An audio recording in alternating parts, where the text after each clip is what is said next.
부탁드립니다. 큰 박수로 부탁드립니다.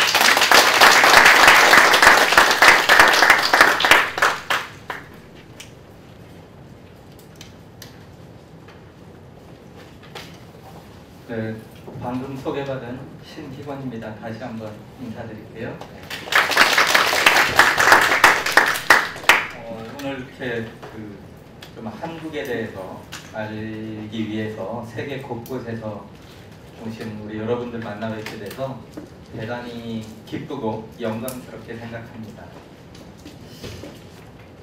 사실 지금 대한민국이 자리한 한반도는 원래 제가 처음에 이제 강의를 의뢰받았을 때 한국의 역사에 대해서 이렇게 강의를 해달라고 그랬는데 실제로 한 70만 년 전부터 한반도의 인류가 살기 시작해서 흔히 얘기하는 신석기 시대, 청동기 시대, 그리고 철기 시대를 거쳐서 지금 이제 대한민국에 이르는 아주 긴 역사를 가지고 있는 나라입니다. 그래서 이 시간에 수십만 년의 역사를 다 얘기하는 건 사실 굉장히 좀 시간적으로 무리가 있다라고 생각이 돼서 지금 대한민국의 바로 전 왕조, 혹시 어느 시대인지 알고 계세요?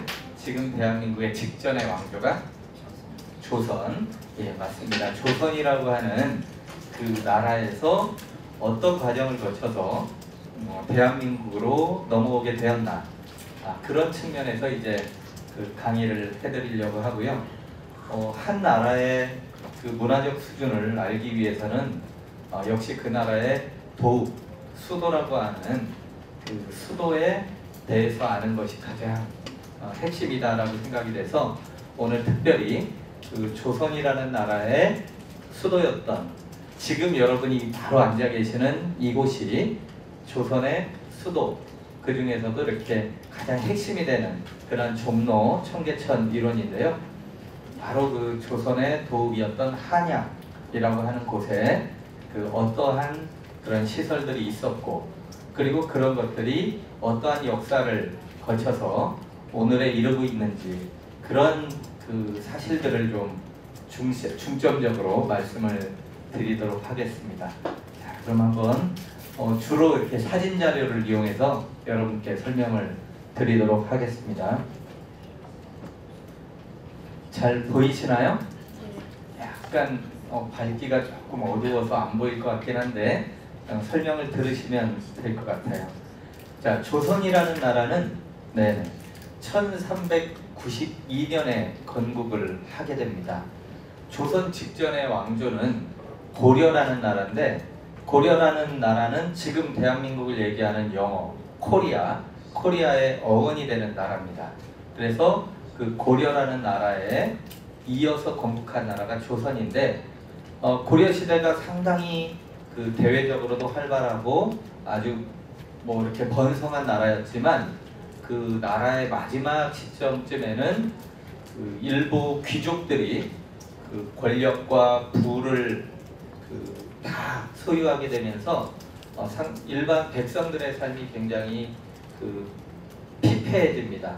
그러한 문제점들이 있었기 때문에 바로 고려의 장군이었던 이성계라는 장군이 그러한 귀족 중심의 나라를 벗어버리고 백성이 주인이 되는 그러한 나라를 건설하자라는 원대한 품을 꿈고 혁명을 일으켜서 건국한 나라가 바로 조선이 되겠습니다. 그때가 1392년이죠. 지금부터 한 600년이 조금 더 넘은 그러한 시점이죠. 그리고 그 당시에 건국했을 때 고려의 수도는 지금의 북한 땅인 개경입니다.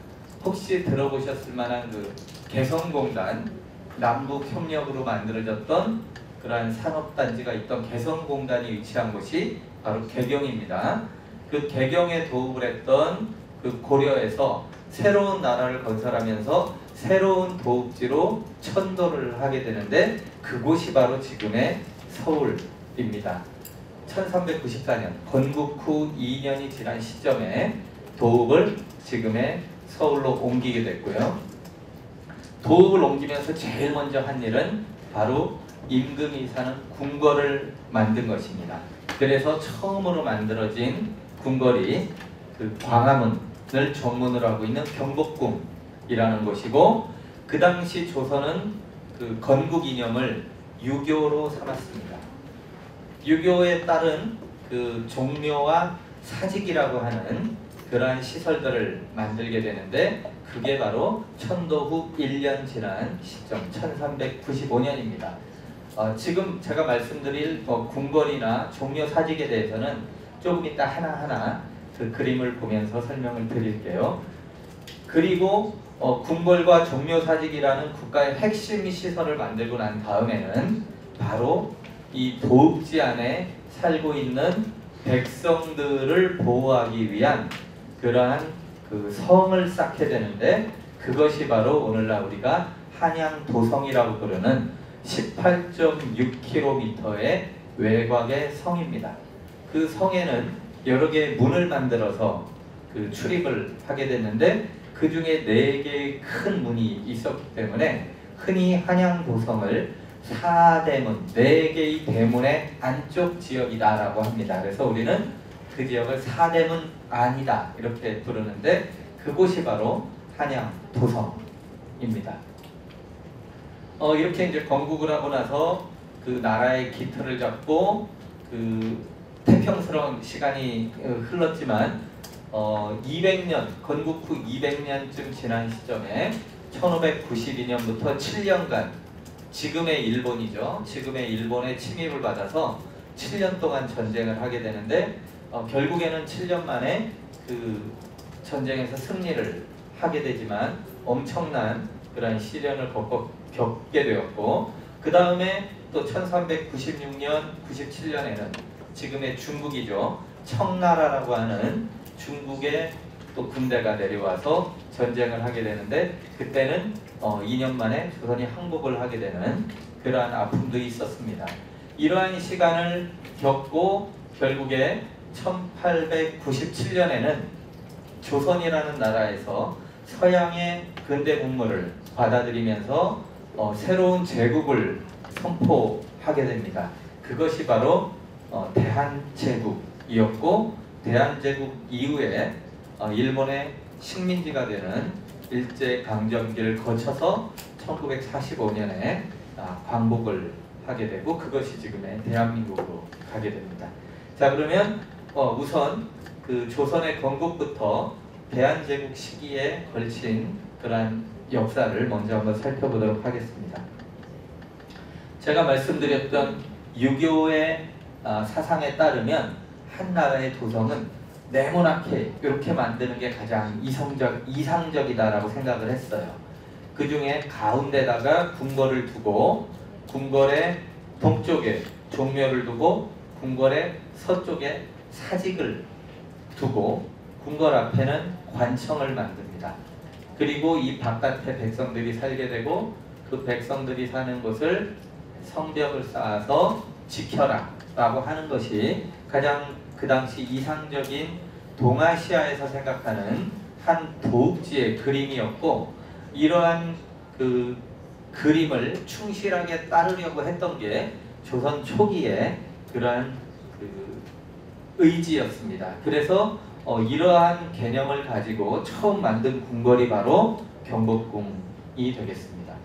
실제로 1392년에 건국을 했지만 15세기, 16세기 지나면서 전쟁들 겪고 17세기까지 전쟁을 겪으면서 많은 자료들이 그 불에 타서 없어지게 됩니다. 그래서 조선 초기에 한양도성이 어떤 모습이었는지를 보여주는 그림은 거의 남아있지 않고, 지금 보시는 이러한 그림들은 18세기 조선이 다시 부흥하는 르네상스를 맞게 되는 18세기경의 그림들이 우리가 볼 수 있는 한양도성을 보여주는 가장 오래된 그림이다라고 볼 수가 있습니다. 이 그림을 보시면 조선이라는 나라는 굉장히 자연 친화적인 그런 도시를 건설했다라고 보여지는데요. 요 북쪽에 요 높은 산이 흔히 얘기하는 지금의 그 대통령 집무실이 있는 청와대의 뒷산입니다. 그 당시에는 하얀 바위가 있는 곳이다. 그래서 백악산이라고 그랬는데 이 백악산을 중심에 두고 그 앞에다가 경복궁을 만듭니다. 그리고 이 백악산을 따라서 동쪽으로 산줄기를 그대로 이어서 오늘 우리가 이 시간 끝나고 답사를 하게 될 동대문 일대 낙산이라고 하는 그 산으로 연결해서 성벽을 쌓게 되고 그 낙산을 연결해서 이 남쪽에 있는 지금 이 서울 북쪽에 가장 높은 산 흔히 그 남산이라고 하는 N 서울 타워가 있는 그 지점을 연결해서 이렇게 도성을 쌓고 서울 시청 옆을 지나서 그 정동이라고 하는 외국의 공간이 많이 있는 정동을 지나서 이쪽 인왕산 서쪽에 높은 인왕산까지 해서 소위 4개의 높은 산 백악산, 낙산, 남산 그 당시에는 목멱산이라고 했는데요. 이 목멱산 그리고 인왕산 요 4개의 산을 뺑 둘러서 쌓았던 것이 바로 한양 도성이고 그 안에는 백악을 뒤에다 두고 경복궁을 만들고 경복궁의 동쪽에 종묘를 만들었고 그 서쪽에 사직단을 만들어서 나라의 기틀을 확립했습니다. 근데 조선시대에는 이러한 그 경복궁 하나만 만들었던 건 아니고요. 경복궁을 만들고 나서 10년 뒤에는 바로 경복궁의 동쪽으로 한 1km 정도 떨어진 곳에 지금 세계유산으로 세계문화유산으로 지정되어 있는 그 창덕궁을 만들게 됩니다. 그 당시에는 한 나라에 궁궐 하나만 둔 것이 아니고요. 주된 궁궐, 메인 궁궐이 하나가 있으면 스페어 개념의 그런 궁궐을 반드시 두도록 했습니다. 이 경복궁에 뭐 전쟁이 나거나 불이 나거나 아니면 전염병 같은 것이 발생을 하면 임금이 피신할 공간이 필요했기 때문에 또 다른 궁궐을 하나 둔 것이죠. 그래서 조선 초기에는 경복궁과 창덕궁의 그 2개의 궁궐 시스템이 만들어지는데 창덕궁은 점점 궁궐이 넓어지면서 지금의 창경궁이라고 하는 곳까지 이렇게 포괄하는 그러한 궁궐이 됩니다. 바로 종묘의 뒤쪽에 만들었고요. 이게 이제 조선 전기에 이러한 시스템이 유지되다가 아까 말씀드렸던 그 일본과의 전쟁, 중국과의 전쟁이 나면서 이 궁궐들 다 불에 탑니다. 그래서 그때는 전부 새로 다시 궁궐을 만들어야 되는데 그때 새로 궁궐을 만들었던 곳이 바로 창덕궁을 만들게 되고 경복궁은 복원하지 않고 그대로 폐허로 두게 됩니다. 창덕궁을 만들면서 이게 정궁이 되고 그때 그럼 별궁, 스페어 궁궐은 어디가 되느냐? 바로 이 경희궁, 서대문 넘어가는 곳에 경희궁이라는 또 다른 궁궐 하나 만들어서 이제는 창덕궁과 경희궁 2개의 궁궐을 갖는 그런 시스템이 되고 그리고 나서 1897년에 대한제국을 선포할 때는 덕수궁이라는 지금의 덕수궁이라는 또 다른 궁궐을 하나 만들게 돼서 실제로 지금 서울 시내에는 경복궁, 창덕궁, 창경궁, 경희궁, 덕수궁 5개의 궁궐을 조선시대 궁궐이 5개나 있는 그러한 그 상황이 됩니다. 서울의 지세를 가장 잘 보여주는 그림인데요.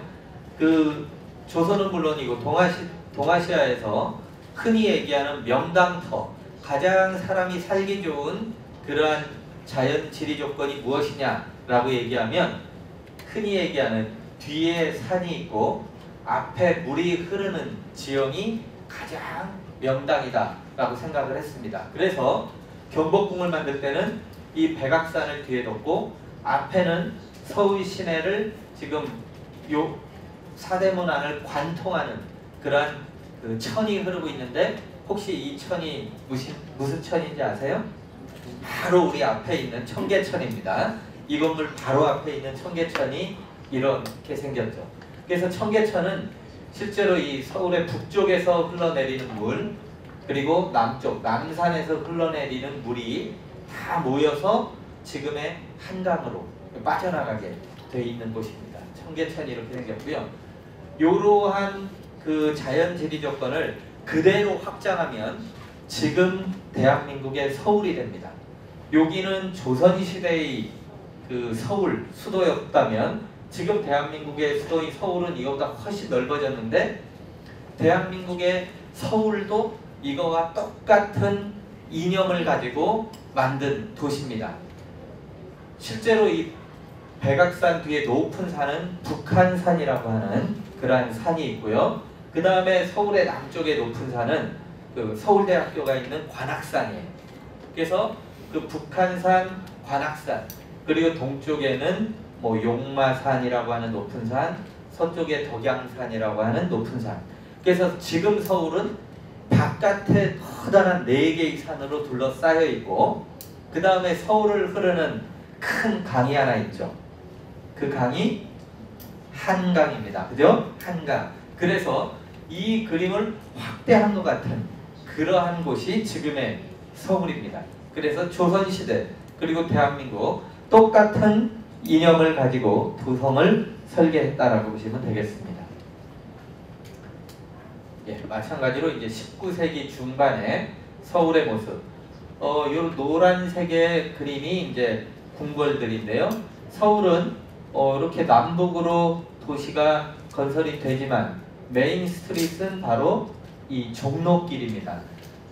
조금 있다가 우리가 답사를 한 동대문에서 서대문, 이 동쪽에서 서쪽을 가로지르는 이 가운데 길이 서울을 관통하는 중심 도로가 되겠습니다.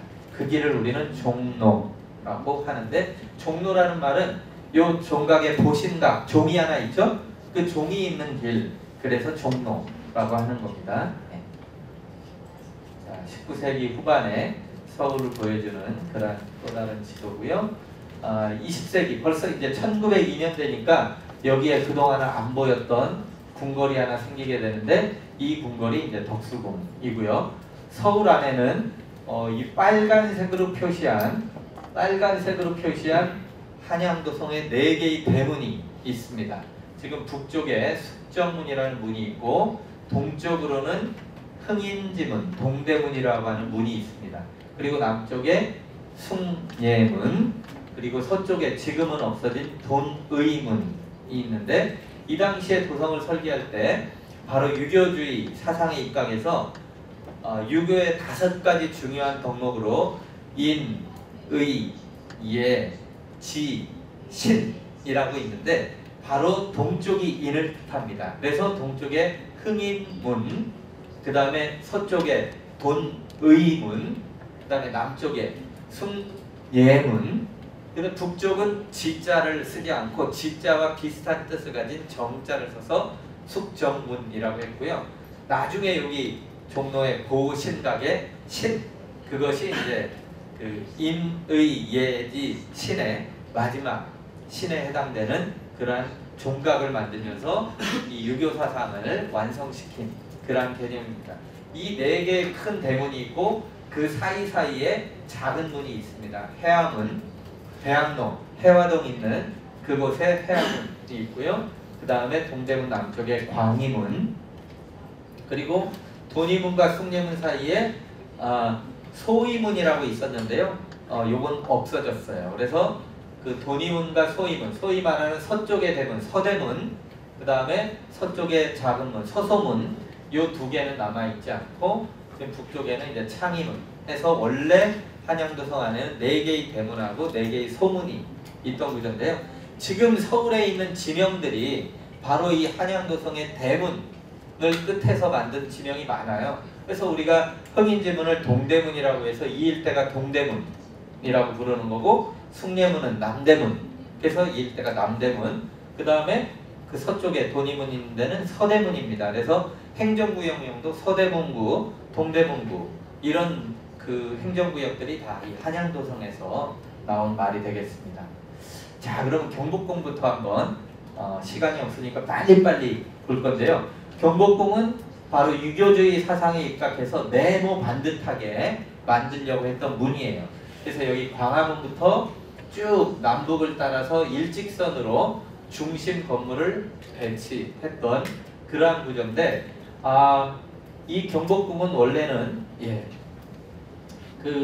지금 광화문이 우리가 보는 광화문은 2009년에 최근에 다시 복원해서 만든 광화문이었어요. 원래는 광화문이 있었는데 그 광화문이 일제강점기에 다른 위치로 옮기게 되면서 원래의 자리로 다시 우리가 옮기고, 그걸 그 발굴 조사를 통해서 원래 위치를 찾아서 복원을 한 건데요. 지금 광화문 복원하는 과정부터 조금 살펴보면, 이게 그 일제강점기 이전의 광화문의 모습이었습니다. 경복궁은 임진왜란 때 불타고 나서는 270년 동안은 폐허로 그대로 뒀다가 조선의 대한제국을 선포했던 고종임금이 1865년부터 2년 동안 해서 다시 원래의 모습으로 지었던 그러한 궁궐이에요. 그때 지었던 그 경복궁의 광화문 모습인데요. 이게 불과 100년 전의 모습입니다. 이랬던 광화문이 처음에는 이제 원래 여기에 태조 때 조선의 건국 시점부터 있던 문이었는데요. 그리고 우리가 잘 아는 세종, 한글을 만들었던 세종대왕이 광화문이라는 이름을 지었어요.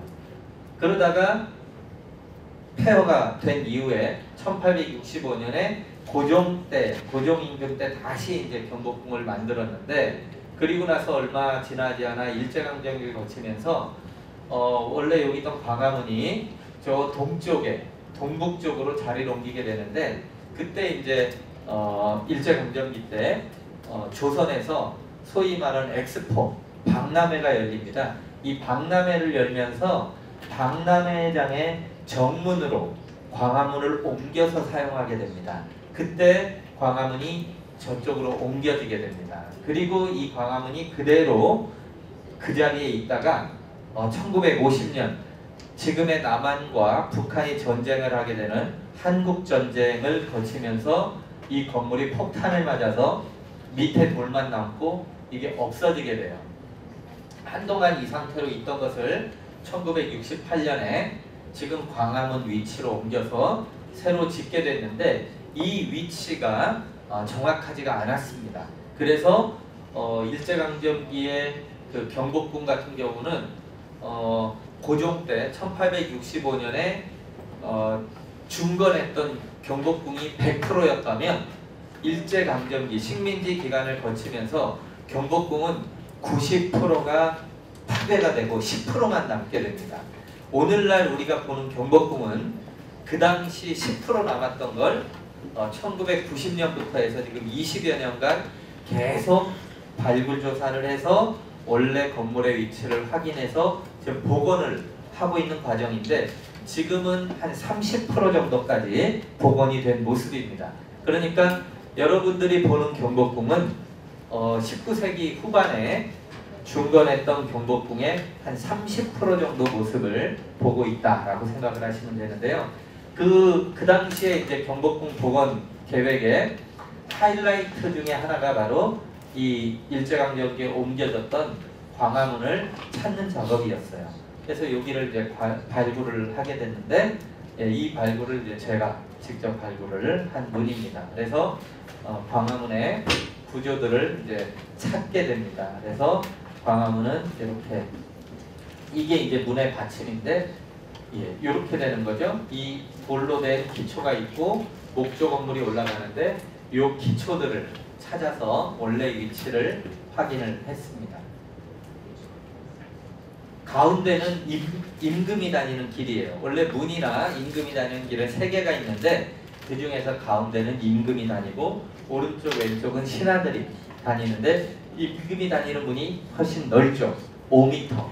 신하들이 다니는 문은 3.5m 정도였습니다. 그리고 이 문 앞에는 발굴할 때 모습이고요. 근데 중요한 건 이게 이제 고종 때 1865년에 만들었던 경복궁의 광화문인데, 그 밑에 보니까 바로 1395년 태조가 조선을 건국하고 처음 만들었던 경복궁의 광화문을 그대로 찾을 수 있었습니다.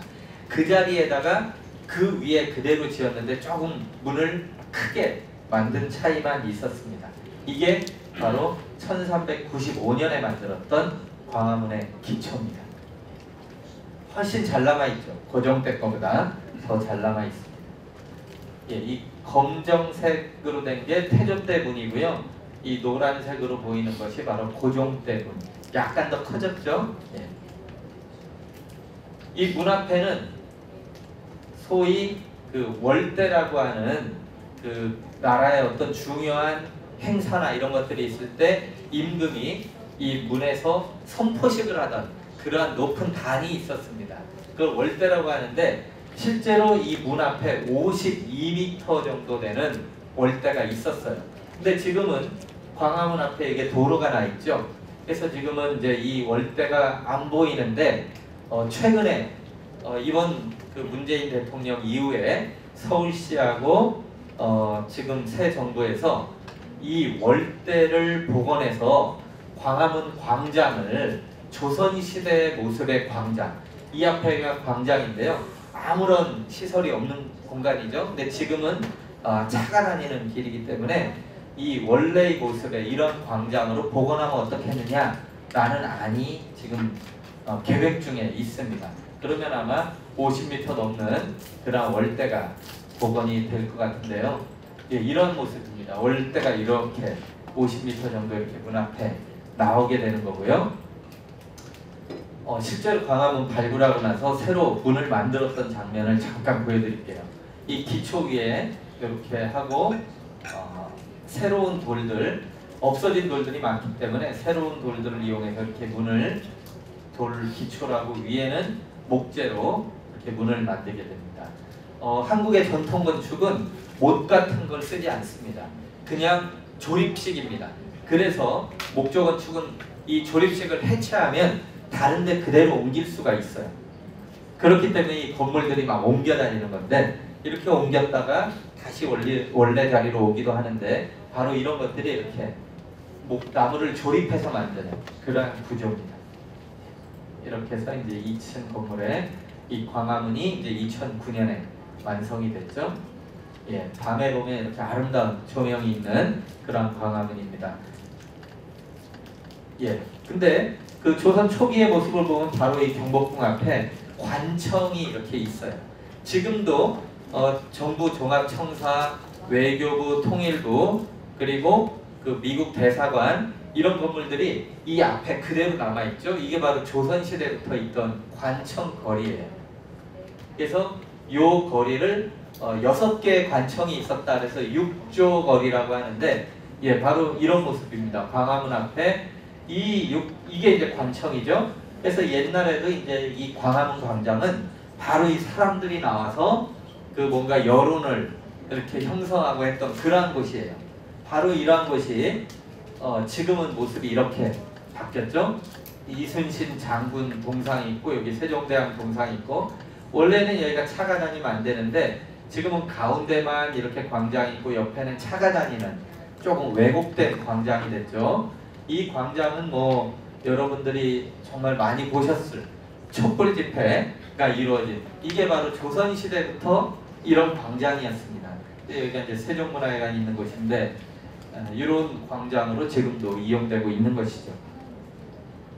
자, 요 경복궁이 있었으면 이제 종묘와 사직이 있는데요. 종묘, 이게 종묘 건물입니다. 종묘도 세계문화유산. 세계에서 동서로 가장 긴 단일 건물일 겁니다. 100m쯤 되는 건물인데요. 바로 조선을 건국한 임금의 조상 그리고 그 역대 조선의 임금들의 그 신리를 모신 그러한 곳입니다. 그러니까 돌아가시면 여기에 이제 위패라는 걸 만들어서 제를 올리는 곳, 그러니까 조상에 대한 제를 올리는 곳이라고 보면 됩니다. 이걸 종묘라고 하죠. 예, 이렇게 생겨서 각 칸마다 이렇게 어떤 임금의 신의가 이렇게 놓여지는지 이렇게 다 칸으로 나눠져 있는 겁니다. 그리고 이제 이 서쪽에는 사직단이라고 하는 곳인데 바로 이 아까 광화문 앞에 길을 지나면 저 사직단 옆에 터널이 하나 있어요. 사직터널. 그 터널이 이제 사직단에서 나온 이름인데 그 터널 지나면 이화여자대학교, 연세대학교가 나오는 그곳이죠. 여기가 이제 사직단이라는 곳인데, 사직단은 원래 이 토지신을 뜻하는 사, 그리고 곡식의 신을 뜻하는 직, 하늘의 제사 지내고 임금, 조상의 제사를 지내는 반면에 땅, 백성들이 먹고 살기 위한 그러한 땅의 곡식이 잘 자라라고 기원했던 그러한 곳입니다. 그래서 동쪽에 사단, 서쪽에 직단을 둔 두 개의 단이 있는 그러한 공간이에요. 예. 단이 두 개 있죠. 하나는 토지신, 하나는 곡식신에게 제사를 올렸던 공간이다 보시면 됩니다. 자, 그리고 조선의 두 번째 궁궐, 창덕궁. 제가 지금부터 5년 전에 이 창덕궁 관리소의 소장을 했었습니다. 그래서 제가 정말 너무너무 좋아하는 궁궐이고, 세계에서 오신, 정말 외국에서 오신 분들이 가장 좋아하는 그러한 궁궐이 바로 창덕궁이기도 한데요. 창덕궁은 아까 경복궁하고 완전히 다른 컨셉이에요. 경복궁은 네모 반듯하게 인위적으로 조성한 궁궐이라면, 창덕궁은 이 산 지형을 그대로 이용해서 자연 그대로 그 레벨도 조정하지 않고 높은 곳에 건물을 그냥 앉히고 낮은 곳은 그대로 낮은 곳에 건물을 앉힌 그러한 곳. 그리고 방향도 남북으로 일정하게 맞추지도 않았어요. 오히려 서쪽에 제일 서쪽에 정문이 있고, 서쪽으로 들어가면 동쪽으로 가게 되는 그러한 구조를 띠고 있는 것이 창덕궁입니다. 실제로 조선 전기에 그 경복궁과 더불어서 그 임금들은 그러면 경복궁에 사는 것이 원칙이냐, 창덕궁에 사는 것이 원칙이냐? 원칙 없습니다. 임금이 자기가 좋아하는 궁궐에 살면 됩니다. 근데 대부분의 임금은 경복궁보다 창덕궁을 좋아했다 그래요. 그래서 그 1592년 전쟁 전까지에 이제 여기에 살다가 나중에 전쟁이 끝나고도 창덕궁을 복원했다라고 하죠. 창덕궁은 1592년 폐허가 된 이후에 1608년에 중건이 돼서 조선의 마지막 임금까지 살던 궁궐입니다. 그래서 실제로 조선시대 역사 중에 그 전쟁에서 불탄 한 10년 정도만을 빼고 전 기간을 존속했던 유일한 궁궐입니다. 그래서 역사적으로 조선시대의 가장 중요한 궁궐이었고, 그 다음에 가장 한국적인 그러한 건축이었기 때문에 세계유산이 된 그러한 경우입니다. 창덕궁이 유명한 건 바로 이 후원입니다. 실제로 이건 19세기 초반에 창덕궁을 그린 그림인데요. 엄청나게 정교하게 그렸어요. 나무 한 그루까지 사실대로 그린 그림이에요. 그래서 이 그림을 보면 원래 창덕궁이 어떻게 생겼는지 바로 알 수 있어요. 이쪽 공간이 창덕궁이고 이쪽 공간이 창경궁이라고 하는, 원래 여기였다가 이렇게 넓어졌어요. 이 궁궐이 실제로 경복궁의 동쪽에 있다. 그래서 동쪽에 있는 궁궐, 그래서 동궐이라고 부르는 동궐의 그림입니다. 이 그림이 국보입니다. 우리나라의 국보공, 아주 중요한 문화재로 지정되어 있는 그런 그림이에요. 이 뒤쪽에 보시면 전부 산이죠. 바로 이 산을 이용해서 뒤에 정원을 만들었습니다. 그것이 후원, 흔히 얘기하는 그 비원이라고 불리는 그 정원입니다. 비원은 이제 시크릿 가든이라고 더 유명한 그런 곳이죠. 바로 이 창덕궁의 후원이 비원입니다. 아까 그림은 원래 이런 16폭의 화첩입니다.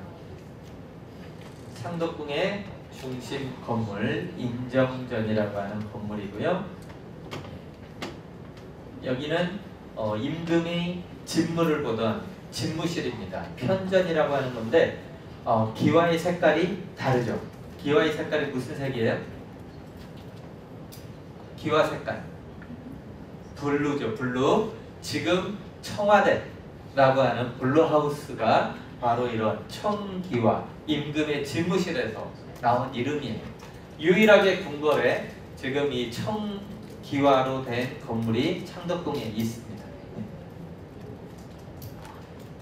그리고 마지막 조선의 마지막 가족 일제강점기를 겪고 그 다음에 대한민국이 정부 수립한 이후에 마지막 그 황태자가 일본으로 건너가게 되죠. 그리고 일본에 있다가 일본에서 결혼을 하고 마지막으로 와서 1963년에 한국으로 돌아오게 되는데, 그때 돌아와서 머물렀던 그러한 그 건물이 지금 창덕궁에 남아 있어요. 낙선제라고 하는 건물이고요.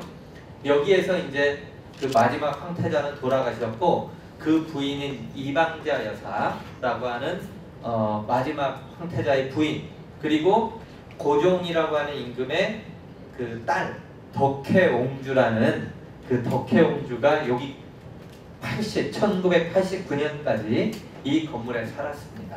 그래서 조선의 마지막 왕실 가족이 거주했던 곳이 창덕궁입니다. 창덕궁은 이 후원이 유명합니다. 바로 비원, 뒤에 가면 정조 임금이 만들었다라고 하는 왕실 도서관, 규장각이라고 하는 그러한 도서관이 있고요. 야간에는 창덕궁에서는 그 달빛기행이라고 하는 봄, 가을에 보름달이 뜰 때 야간에만 개방하는 행사를 하는데, 이 달빛기행 때 가면 이런 모습을 볼 수가 있어요. 그리고 제가 있을 때 창덕궁의 겨울에 엄청난 눈이 왔는데요. 이런 설경을 보실 수가 있습니다. 서울 한복판에 이러한 설경을 볼 수 있는 곳, 창덕궁 가시면 볼 수 있습니다.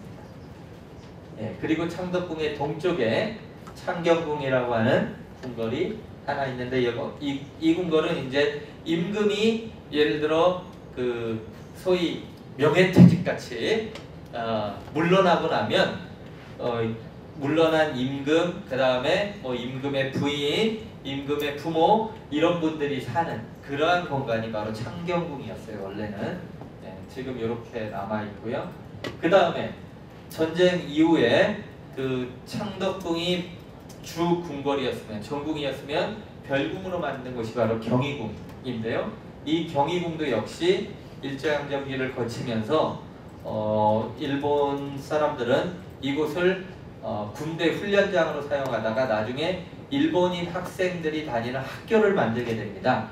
그 경성중학교라는 학교를 만들면서 이 궁궐은 완전히 폐허가 됐고, 지금 보는 모습은 전부 새로 만든 그런 모습입니다. 여기가 경희궁이고요. 경희궁도 역시 아까 그 창덕궁 그림처럼 19세기 초반에 이 경희궁을 그린 그림이 남아 있어요. 그래서 원래는 이런 모습의 궁궐이었다라는 걸 알 수가 있고요. 자, 1897년에 고종이 이제 조선이라는 나라를 끝내고 대한제국이라는 새로운 황제국을 선포하게 됩니다. 그래서 대한제국이라는 이름을 갖게 되고, 그 황제국의 궁궐로 삼은 곳이 바로 지금의 덕수궁, 그 당시에는 경운궁이라고 불렸던 그러한 궁궐인데요. 대한제국을 선포했지만 실제로 10년도 되지 않아서 1905년에 일본이 을사늑약이라는 그 강제 조약을 맺으면서 조선의 외교권을 박탈하게 됩니다. 그리고 이 조약에 불만을 가지고 있던 고종 임금은 1907년에 네덜란드 헤이그에 그 특사를 파견해서 조선에 그 부당하게 일본과의 이러한 그 조약 체결을 알리고, 그 뭔가 자주 독립적인 그런 국권을 회복하려고 하는 그 특사를 파견하게 되는데, 그 특사를 파견했던 것이 결국 실패로 돌아갑니다. 그래서 1907년에 그 고종은 폐위가 돼요. 그리고 마지막 임금인 순종이 즉위를 하게 되는데, 그때가 1907년이고요. 3년 뒤에 1910년에 일본의 식민지가 되는 한일 강제 병합이 이루어집니다. 그리고 1919년에 고종 황제가 돌아가시게 됩니다. 그때 고종 황제가 돌아가신 것도 뭔가 일본에 의한 그런 암살이다라는 그러한 그 얘기가 있으면서, 그때 분노했던 이 국민들이 독립운동을 하게 되는 게 바로 1919년에 3.1 독립만세 운동이라는 겁니다. 이때 이제 뭔가 독립운동이 이루어지고, 그리고 결국에는 1910년부터 36년간 일제 식민지를 거쳐서 제2차 세계대전이 끝날 때 독립을 하게 됩니다. 광복을 맞게 되고, 그때가 1945년 8월 15일, 그리고 3년 뒤에 1948년에 대한민국 정부가 수립이 돼서 오늘에 이르고 있는 겁니다. 이때 이제 그 대한제국을 선포했던 덕수궁에 대해서 잠깐 살펴보도록 하겠습니다. 지금 이 모습입니다. 바로 덕수궁 남쪽에 가면 서울시청에 별관 건물이 있는데, 거기 13층에 올라가면 전망대 카페가 있어요. 거기서 내려다보면 이게 바로 이 덕수궁이 이렇게 잘 내려다 보이는데요. 덕수궁은 특징적인 게 1897년에 황제국을 선포하면서 원래 전통적인 건물을 두고 그 다음에 서구식의 근대 건물을 새로 만들어요.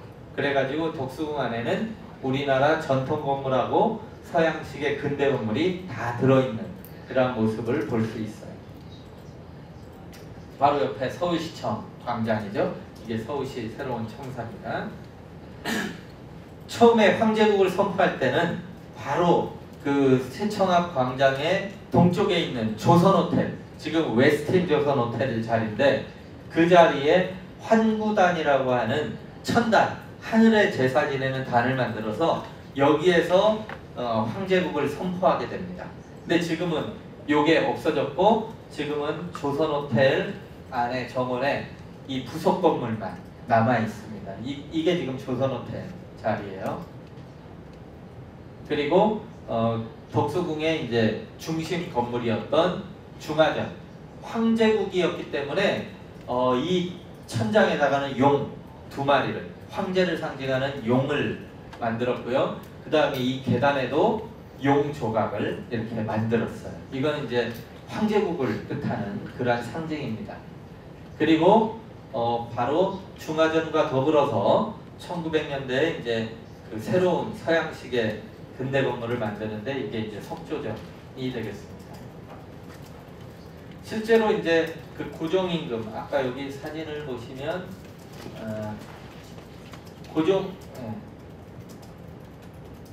이게 이제 고종의 초상화인데요. 고종임금을 보면 서양의 이 외교관들이나 그 다른 이제 한국을 방문했던 사람들에 의하면 고종임금은 대단히 자상하고 어지럽다. 그리고 근대화에 대한 열망이 아주 강했던 왕이다라고 기억을 하고 있어요. 그래서 실제로 서양에 발전된 그런 학문, 건축, 제도 이런 것들을 다 받아들여서 대한제국이라는 근대 국가를 선포했던 것이죠. 고종의 모습입니다. 그리고 석조전, 그리고 지금 덕수궁 돌담으로 막혀있는 뒷길에 가면 정동길에 이러한 건물이 또 하나 있어요. 중명전이라고 하는 건물인데요. 원래는 그 덕수궁이 만들어졌을 때는 여기도 왕실 도서관이었습니다. 도서관이었다가 1904년에 덕수궁 일대 커다란 불이 나면서 건물이 다 타니까 나중에 고종이 집무실로 쓰기도 했던 건물인데요. 이 건물은 이런 과정을 거쳐서 지금의 모습은 이렇게 돼서 이제 대한제국의 역사를 보여주는 그러한 또 다른 전시관인데, 이 건물이 왜 중요하냐면 바로 1905년에 그 을사늑약이 체결됐던 그러한 장소입니다. 그래서 지금 이제 그러한 역사를 보여주는 전시관으로 리모델링 되어 있어요. 아까 석조전도 바로 대한제국의 역사, 실제로 그 덕수궁 안에서 벌어졌던 일들을 보여주는 그러한 역사 전시관이 되어 있습니다. 마지막으로 한 5분 정도만 해가지고 짧게 우리가 조금 이따 답살 한양도성, 1396년에 한양도성을 축조했다라고 그랬는데요. 이 한양도성을 이제 어떻게 만들었는지 그 모습만 잠깐 보겠습니다. 이러한 좀 부정형의 모습으로 띄고 있는데, 이 길이가 전체적으로 한 18.6km 정도 됩니다. 산에는 돌을 이용해서 석성을 쌓았고요. 그러니까 이 백악산, 이 북쪽에 있는 산이나 남쪽에 있는 산에는 돌을 이용한 석성을 쌓았고, 이 상대적으로 평평한 평지에는 원래 흙으로 쌓았었어요. 근데 1396년에 1년 동안 요 성을 쌓다 보니까 굉장히 단기간에 이 당시에 동원됐던 그 인원이 한 10만 명 남짓 동원돼서 짧은 기간에 쌓게 되는데, 처음에는 한 49일간 10여만 명을 동원했고, 그 다음에 또 49일간 한 7, 8만 명 동원해서 20만 명을 투입해서 100일 만에 거의 쌓았던 도성입니다. 엄청나게 빨리 쌓았죠. 이때 어떤 모습으로 쌓았느냐면 바로 이렇게 돌들, 밑에는 커다란 돌, 위에는 작은 돌들을 만들어서 이제 성을 쌓았던 것인데, 100일 동안에 그 단기간에 공사를 하다 보니까 어떤 우려가 있었냐면 공사가 좀 부실하게 될 우려가 있었어요. 그래서 그때 그 태종 임금은 이 성을 쌓았을 때 이 색깔이 바로 각각의 이 구간별로 어느 지역 사람들이, 그 당시에는 이 조선이라는 전 나라에 있는 백성들을 불러다가 이 도성을 쌓는데 그 일을 시켰습니다. 그게 국민의 의무였어요. 그랬는데 저 지금의 북한 땅에 있는 주민들부터 저 부산에 있는 사람, 전라도 끝에 있는 사람들까지 다 동원해서 성벽을 쌓았는데, 성벽을 튼튼하게 쌓으라고 이 돌로 쌓는 중간중간에 어느 지역 사람들이 와서 성을 쌓았는지 돌에다가 글씨를 썼습니다. 그래서 나중에 그 성벽이 무너지게 되면 어느 지역 사람들이 쌓은 구간이 무너졌구나 해가지고 그 사람들을 불러다가 다시 쌓게 합니다. 그리고 감독관들은 벌 주고, 그래서 성벽을 좀 튼튼하게 쌓으려고 했던 그런 어떤 책임 시공, 그 다음에 누가 공사를 했는지 실명을 적게 하는 그러한 실명제가 이루어졌던 그러한 공사였어요. 근데 이렇게 했음에도 불구하고 흙으로 쌓았던 구간은 대부분 무너지게 됩니다. 그래서 나중에 그 세종대왕 때 1421년 성벽 쌓은 지 한 30년 정도 지나면서 세종대왕 때 다시 이 전 구간을 돌로 고쳐 쌓습니다. 그래서 지금은 바로 한양도성은 흙으로 만든 구간 하나도 남아있지 않고 전부 이제 돌로 쌓게 되는 그런 모습인데, 이때는 돌을 깨끗하게 다듬습니다. 아까 태조 때 처음 쌓았던 그 성돌을 보면 아주 자연적인 그러한 돌이에요. 그러니까 그냥 바윗돌이라고 보시면 되는데, 지금 세종대왕 때 쌓았던 돌은 매끈매끈하게 다듬어진 그러한 돌로 이렇게 전부 고쳐 쌓습니다. 그렇지만 그 16세기 말에 일본과의 전쟁, 그 다음에 17세기 초에 중국과의 전쟁을 거치면서 이 성벽들은 많이 무너지게 됩니다. 그래서 18세기가 되면서 다시 전체 구간을 고쳐 쌓는 그러한 일들이 있는데요.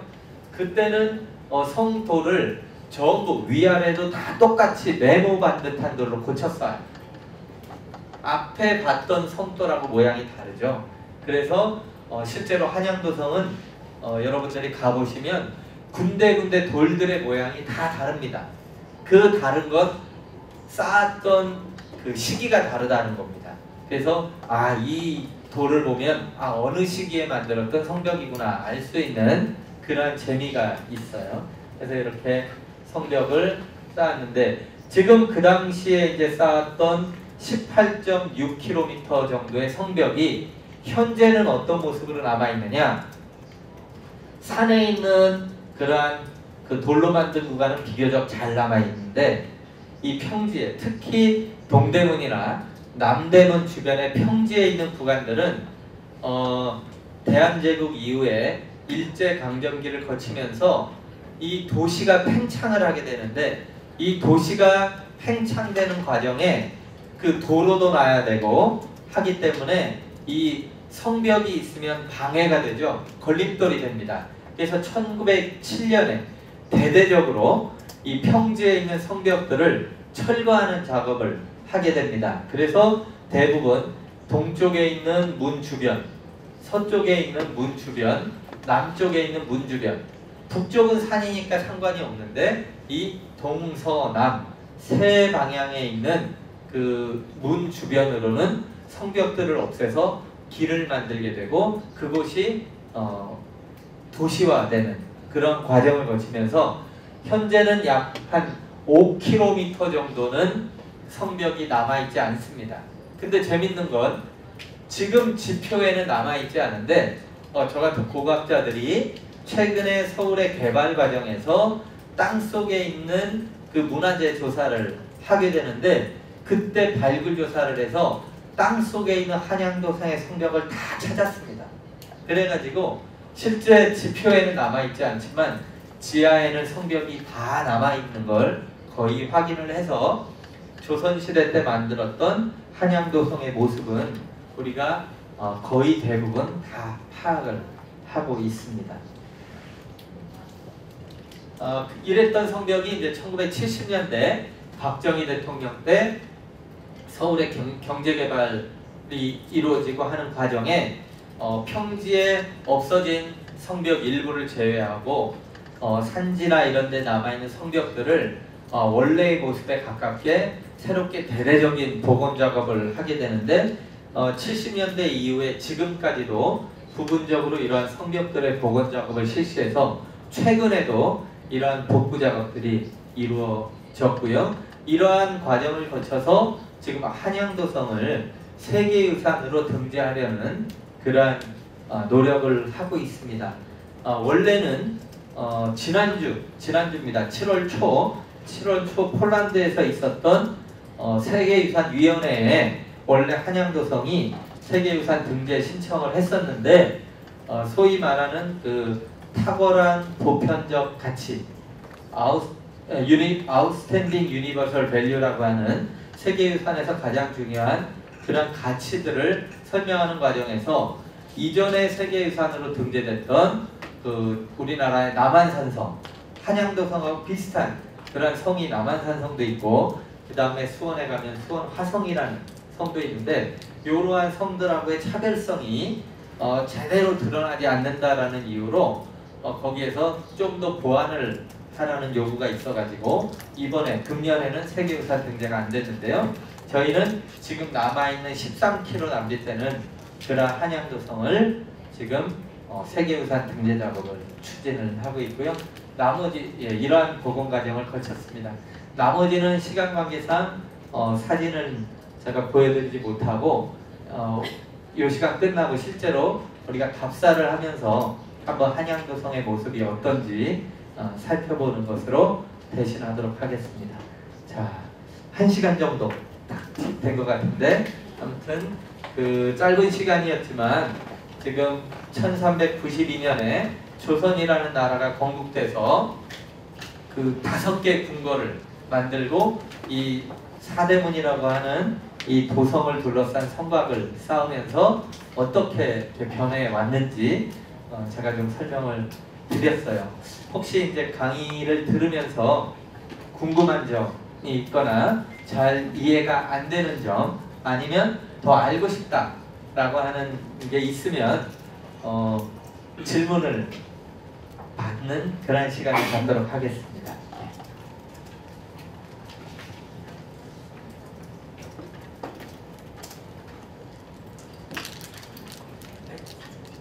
예.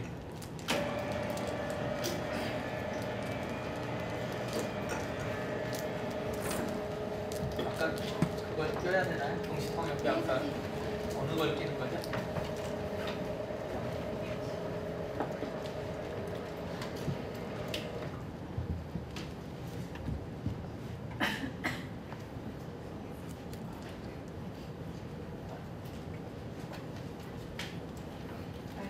Question.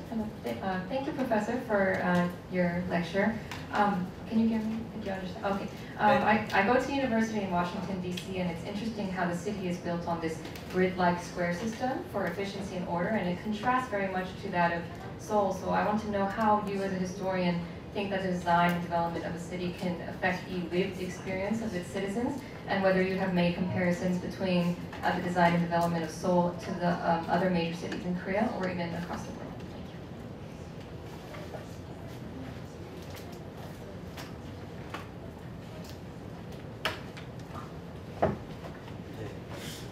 이걸 다시 좀 보면서 하면 이해가 좋을 텐데요. 실제로 이제 사각형이라고 하는 거는 그 가장 이상적인 플랜이다라고 보면 됩니다.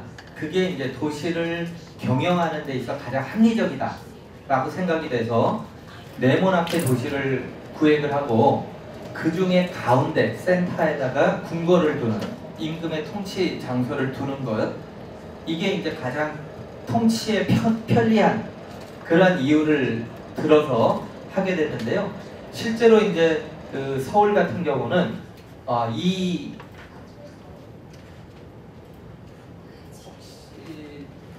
앞에 제일 앞에 했던 두 번째 사진이 될 텐데요. 네, 이 정도만 해놓고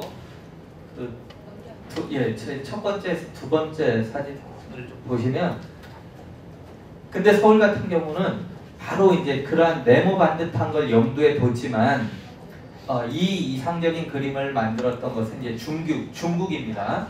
중국의 그 유교적인 이상이었는데, 중국은 지형적으로 굉장히 평탄한 곳이에요. 주변에 산이 별로 많지 않은. 그래서 실제로 이제 그러한 산이나 이런 것과 관계없이 네모 반듯한 새로운 계획도시 건설을 하기가 용이했는데, 한국 같은 경우는 아까 말씀드린 것처럼 한양도성은 네모 반듯한 걸 염두에 뒀지만 실제로 4개의 커다란 산과 가운데 흐르는 물을 중시해서 설계를 해서 완전하게 네모나게 된 것은 아니죠. 그럼에도 불구하고 이 4개의 산을 연결했다는 건 나름대로 성이라는 것의 가장 기본적인 기능, 첫 번째가 방어입니다. 방어. 외적으로부터의 침입을 막기 위한 방어에 가장 유리한 그러한 시스템으로 산을 연결했고, 그 다음에 중요한 건 성 내부와 성 바깥의 출입을 통제하는 거였어요. 그래가지고 그러한 그 출입을 통제하기 위해서 만들었던 게 문이죠. 문. 그래서 그 문은 그 병사들이 지키면서 성 안의 사람과 성 밖의 사람들이 자유롭게 드나들지 못하도록, 소위 말하는 신분증을 가지고 그 안에 들어올 수 있는 사람만 들어올 수 있게 통제를 했던 것이죠. 이러한 개념을 둔다면 사실은 이제 조금 네모 반듯하게 만드는 것이 관리상으로는 가장 유리한 시스템이 되는 거죠. 그래서 나름대로는 이제 그런 것에 가까운데요. 우리나라 대한민국 같은 경우는 조선시대의 이런 도성뿐만 아니라 지방에 가면 모든 행정 취소가 있어요. 지방에 행정 취소가 있는데 그런 것들을 읍성이라고 합니다. 행정구역상 무슨 군, 면, 읍이 있는데, 그런 읍에 가면 그 취소를 만드는데 이 취소 역시 대부분 네모 반듯하게 만들고 그 안에 관청 건물들을 두게 되는 그런 겁니다. 그래서 한양도성뿐만 아니라 지방의 읍성들도 이러한 기본적인 평면 계획을 염두에 두었다라고 보시면 되겠습니다. 답이 되었나요? 네.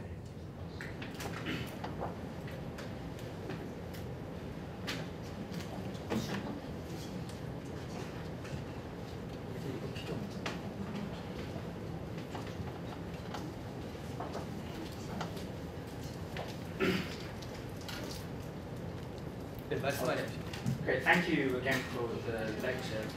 You talked a lot during the lecture about the ways in which maybe the palaces in Seoul fell into disrepair or destruction, and then about the reconstruction of those palaces. So I wondered what you think the main reason for that disrepair or destruction was. You mentioned one of the palaces getting bombed in Korean War. Presumably that was by UN forces, right? So I wondered then, if you could talk a little bit about why they fell into disrepair or destruction, and also what was the impetus or what were the reasons behind the reconstruction effort? Was this at one particular time in modern Korean history? And did some of the money or financing for this reconstruction come from the people who were responsible for the destruction of the palaces? Thank you. 가장 그 직접적인 그런 훼손의 원인은 전쟁이 제일 컸습니다. 그래서 실제로 조선 전기에 그 경복궁하고 창덕궁은 1592년 그때 임진년에 이제 일본과의 전쟁, 임진왜란이라고 하는 건데요. 그 전쟁 중에 궁궐뿐만 아니라 종묘, 사직 이러한 그 중요한 국가 행정시설이 대부분 피해를 입게 되는 거죠. 그래서 전쟁에서 소위 대한민국의 전통 건축은 전부 나무입니다. 목재. 그래서 화재에 굉장히 취약한데 전쟁이 나면 당연히 불을 내서 불태웠고 그 다음에 전쟁이 아니더라도 이런 실수로라도 화재가 나는 경우가 있어요. 숭례문 화재 보면 그 의도적인 방화도 있었죠. 그래서 그 불이 나서 이렇게 건물들이 훼손되는 경우가 많은데 실제로 조선시대 내내 역사상을 보면 그 전쟁을 통해서 그 없어졌던 건물들이 나중에 새로 중건이 되고 그래서 중건됐을 때는 어느 정도 원래의 모습에 그 비슷하게 유지가 됐었는데 최근에 그 아까 말씀드렸던 일제강점기를 거치면서는 그 일본 사람들이 생각했을 때 한국 사람들의 민족 정기를 말살하는 데 가장 중요한 그런 요소가 뭘까라고 하면 바로 한국 사람들의 가장 핵심적인 자존심, 자긍심을 보여줄 수 있는 대표 유적들을 없애는 것이라고 생각을 했는데 제가 처음에 말씀드린 것처럼 그 나라의 가장 핵심적인 수준을 보여주는 도시가 수도죠. 도읍지. 그리고 그 수도 안에서도 가장 중요한 시설은 바로 궁궐입니다. 임금이 사는 곳. 그 당시 관념에는 백성들한테는 임금이 곧 하늘과 같은 존재였어요. 그래서 바로 그 임금이 사는 곳을 훼손시켜버리면 그 국민들이 받는 그 상처가 가장 크게 되는 거죠. 그래서 1865년부터 2년 동안 그 중건했던 경복궁은 1867년에 지금 모습이 30% 정도였다면 70% 이상의 건물이 있었다는 얘기인데 경복궁, 그 다음에 경희궁 이런 건물은 전쟁 기간이 아니었음에도 불구하고 일제강점기에는 일본 사람들이 그 건물들을 뜯어서 팔았습니다. 돈 있는 사람에게 궁궐 건물을 판매를 했습니다. 그래서 자연스럽게 그 궁궐을 해체시켜버린 거죠. 그래가지고 실제로 아까 경희궁에 있는 그러한 그 제일 핵심 건물, 중심 건물 같은 경우는 지금도 민간에 팔려가지고 지금 건물은 경희궁의 정전, 제일 중요한 건물은 어디 있냐면 동국대학교, 동국대학교에 그 동국대학교는 불교 관련 학과인데 거기에 법당으로 쓰고 있어요.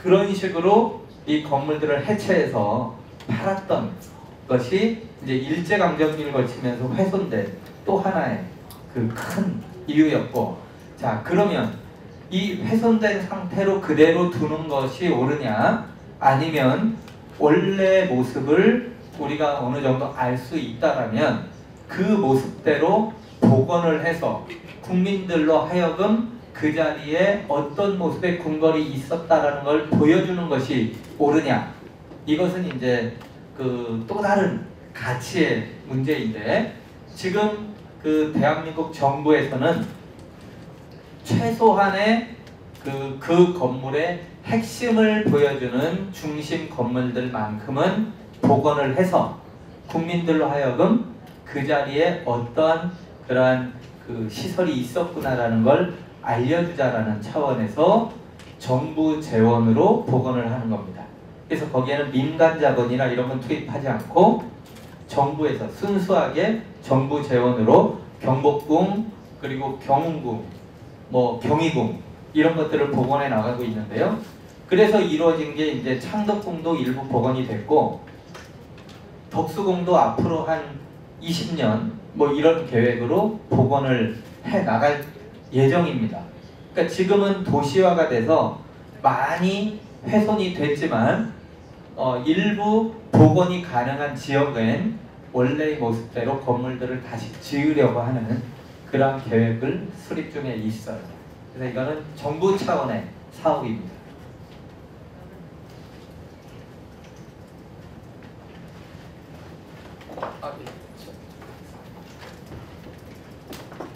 Thank you. Good afternoon. Thank you for your lecture. Oh, it's written here. You talked a lot about kind of architecturally the history of Seoul and the palaces and whatnot, and I'd like to touch base a little bit on the ideologies that were going in during this time, if I may. In the 17th and 18th century, it seemed that there was a large gap between the rich and the poor in Joseon. And the Confucian society was very conservative and was kind of suffocating the poor, and the arts and the expression of the poor was very stifled at the time. So at this time, the lower class was coming in with some new ideas, a new Neo-Confucianism, and at this time too, in the 18th century, late 18th century, Catholicism was coming in from China. And so we had this outside influence of this Jesuit Catholicism that was coming in through. But it was a very small influence. And then later, about 100 years later, we had Protestant missionaries from America and England coming in too. That was also having some minimal effect on the society. I was wondering what your opinion is. These outside influences, particularly these outside Christian influences, did they play a large part in the Joseon society, in this conversion to the Korean Empire, into what is now contemporarily a very pluralistic and free society in the regards of religion? What's your opinion on this, on these ideologies, and how much of an impact did it have on the Joseon Empire? Thank you. 예, 굉장히 어려운 질문인데요. 실제로 이제 그 조선은 그 유교주의 국가였기 때문에 사실은 이제 그 굉장히 이렇게 수능적인 체제 수능적인 측면이 강했습니다. 근데 그럼에도 불구하고 원래 조선의 건국의 핵심 이념은 민본주의, 인본주의, 사람이 중심이 되는 그러한 세상을 건설하려고 원래 그 조선이란 나라를 혁명을 통해서 만들었잖아요. 그러다 보니까 뭔가 사람을 중시했던 것은 분명하지만 그럼에도 불구하고 그 유교라는 틀 안에서는 가장 결정적인 게 이 계급, 신분에 대한 그러한 그 깨트릴 수 없는 벽이라는 게 존재를 했어요. 조선시대에도 그런 계급이 존재해서 사, 농, 공, 상 이러면서 이제 소위 그 양반이라는 계층도 있었고 그 다음에 실제로 이제 그 노비까지도 존재했던 것이 현실이었죠. 근데 이제 그 과정에서 서양의 어떤 천주교라든가 이런 개신교들이 오면서는 사실 이제 그러한 신분들에 대해서 뭔가 그 이전에 조선 사람들이 생각하고 있던 것과는 전혀 다른 어떠한 그 절대 신이라는 존재를 이전에는 그러한 조선인들 관념에서는 그러한 신이라는 존재 자체는 상상을 할 수가 없었던 거죠. 근데 이제 그러한 어떤 또 다른 절대 신을 믿음으로써 소위 구원, 영생 이런 것들을 얻을 수 있다라는 건 현실을 살던 조선 사람들한테는 너무나 이 획기적인 그러한 사상이었죠. 그러다 보니까 그런 것들이 나라를 다스리는 위정자의 입장에서는 굉장히 급진적인 어떤 그 혁명과도 같은 그러한 사상도 가질 수 있겠다라는 그러한 불안을 느끼게 되죠. 그래서 실제로 이제 조선시대 말에는 그 고종 같은 경우는 서구 문물을 받아들이려는 근대화의 열망이 강했던 반면에 고종의 아버지 흥선대원군이라고 하는 실질적으로 고종과 더불어서 조선의 권력을 좌지우지했던 그 흥선대원군은 아들하고는 전혀 다른 그 폐쇄적인 그러한 생각을 가지고 있던 사람이에요. 그래서 대외 개방을 하면 안 된다. 외세에 개방하는 순간 조선이라는 나라는 망할 것이다 라는 생각을 해가지고 철저하게 그걸 차단을 하게 되는 거죠. 그러다 보니까 당연히 서구 문물 전체를 다 차단하는데 그 중에서도 가장 핵심적인 그런 것들이 바로 이런 백성들을 혼란에 빠뜨리는 그러한 사상적인 부분, 이 부분에 대해서 엄청나게 그 박해를 하게 됩니다. 그래서 실제로 1876년 그 강화도 조약 이 언저리에 1871년에 병인양요 프랑스 함대가 와서 그 강화도에 그 함대를 보내서 했던 것이 바로 천주교 박해에서 천주교 신자들하고 그 신부가 이 죽음을 당하게 되는 일이 그 프랑스 선교사가 그런 피해를 보는 일이 알려지면서 프랑스 함대가 와서 전쟁을 일으키는 그런 것이죠. 이 과정 속에서 바로 그런 그 외세에 어떤 항거하는 그러한 측면이 물질적인 측면뿐만 아니라 정신적인 측면에서 굉장히 그 불안하게 생각을 했던 것 같습니다. 그래서 철저하게 그 부분들을 차단하려고 했고, 그럼에도 불구하고 민간에는 그러한 신앙들이 퍼지게 되면서 18세기 후반에 그 소위 실학을 중시하던 유교 명분에 집착하는 유학과 다르게 실리적인 학문을 하던 실학자들한테는 그러한 서양의 학문이라는가 서양의 사상이 굉장히 아주 좀 합리적이다 라는 생각이 들어서 일반 백성뿐만 아니라 그러한 그 선진적인 학자들도 바로 그러한 그 사상들을 받아들이게 되는 거죠. 그러한 그 학자들을 통해서 점점 일반 백성들도 이러한 서구의 합리주의가 받아들여지게 되는데 그런 것들이 결국엔 그 나라 전체를 다 바꾸는 정도까지의 그러한 파급력을 갖지 못했고, 이 박해 작업이 더 거셌기 때문에 그런 것들이 많이 차단돼서 실제로는 어떤 그 전반적인 그러한 민중 속으로 그런 것들이 완전하게 파급되지는 않고 조선이라는 나라가 일본의 식민지가 되는 그러한 그 과정을 겪게 됩니다. 네. 아까 학생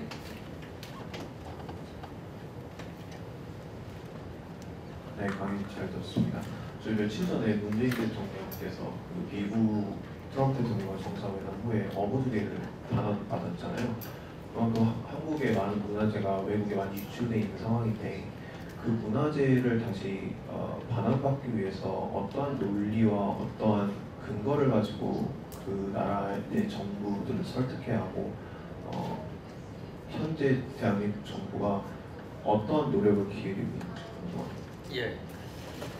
그 우리나라 그리고 중국 그다음에 뭐 동아시아의 여러 나라들이 이제 그 식민지라는 근대화 과정 속에서 이제 식민지를 겪게 되었고, 또 우리나라뿐만 아니라 뭐 이집트, 그리스 뭐 이런 나라들이 이제 또 그 찬란했던 고대 문명을 가졌던 나라들이 소위 말하는 이제 신흥 그 제국주의의 그 여러 나라들의 침략을 받아서 문화재들을 약탈당한 일이 많이 있었죠. 이건 뭐 비단 한국의 문제만이 아니고 세계적인 문제였는데, 그러한 일들이 이제 굉장히 보편적으로 일어났다가 최근에는 그러한 것들이 바람직한 일은 아니었다라는 걸 이제 다들 생각을 하게 되면서 소위 말하는 국제 조약들이 만들어지는데, 그때 만들어지는 조약들은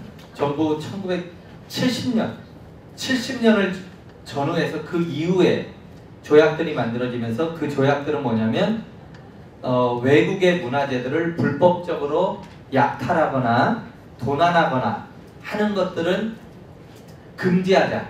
그리고 서로 그런 것들이 어떠한 루트를 통해서 자기 나라로 들어왔다라고 하면 돌려주자라는 그런 조약들을 만들어서 세계 여러 나라들이 지금은 이제 그 조약에 합의를 해서 조약을 지키고 있어요.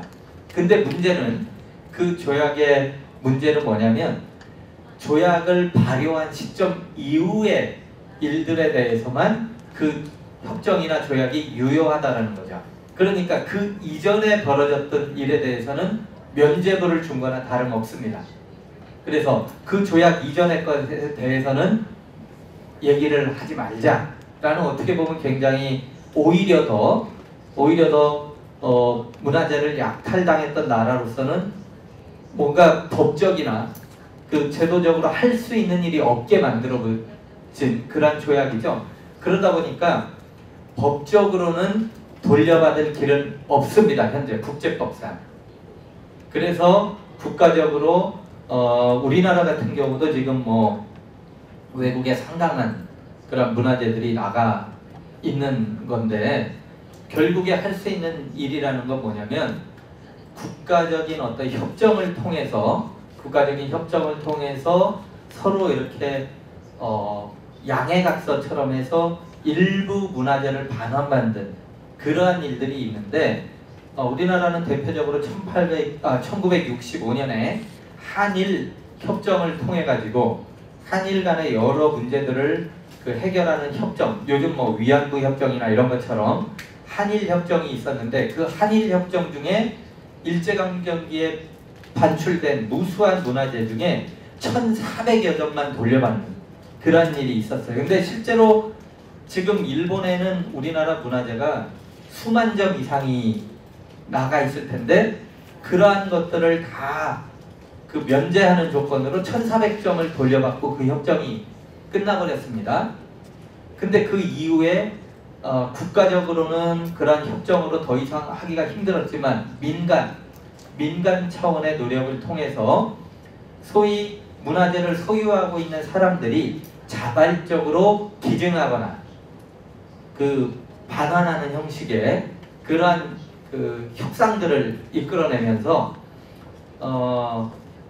뭐 어떠한 그 개인적인 그런 그 선처를 그 유도하는 방향으로 이렇게 협상을 하고 있는 거거든요. 그러다 보니까 아주 그 제한적인 그러한 그 성과밖에 없는 거죠. 그럼에도 불구하고 돌려받을 수 있는 문화재를 돌려받는다면 제일 좋은 일인데 그렇다고 해서 세계에 나가 있는 모든 문화재를 전부 다 찾아와야 되는 거냐? 그것만이 정답이냐?